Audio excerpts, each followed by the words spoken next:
Here in this video, we will learn about custom hooks.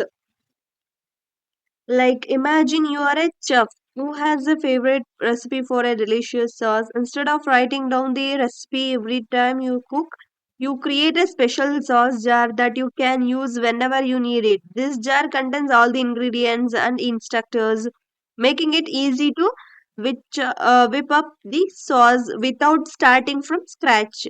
Like in React, custom hooks are like that special sauce jar, like they allow you to encapsulate reusable logic and state management in a function that you can use across different components. This helps keep your code clean and organized. Next, why we use custom hooks? In custom hooks, we use the reusability. Just like a your sauce jar can be used in different dishes, custom hooks let you reuse logic across multiple components without duplicating code. Next one is separation of concerns. Custom hooks help separate your logic from UI component. This makes your components easier to read and maintain. Next one is encapsulation. You can handle related logic together in custom hooks, like making it easier to manage and understand, right? So this is the why we use a custom hooks. Next we move to the how to create a custom hooks. Like creating a custom hooks is straightforward. Here is a simple example to illustrate how it works. A custom hooks for fetching data. Let's say you want to fetch data from an API in multiple components. Instead of writing the fetching logic in each components, you can create a custom hook, right?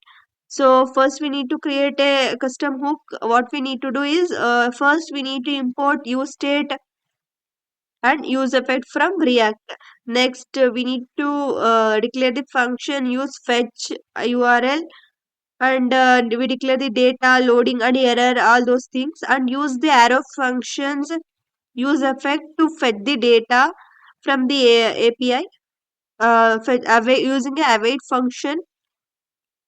In this example, use fetch is a custom hook that takes a URL as an argument and returns the fetched data, loading the state and any errors like that. Use the custom hooks in components. Now you can use these custom hooks in any components that need to fetch the data. First we need to import the data, and next we need to declare the function data display, and all those things. In this data display components, you call the use fetch hook to get the data. The component handles loading and error states, making it clean and easy to understand. The custom hooks in React are a powerful way to encapsulate Custom hooks in React are a powerful way to encapsulate and reuse the logic across your components. They help you keep your code organized and promote reusability and separate concern. Just like having a special jar makes a cooking easier, custom hooks make building React application more efficient and enjoyable. This is all about custom hooks in React.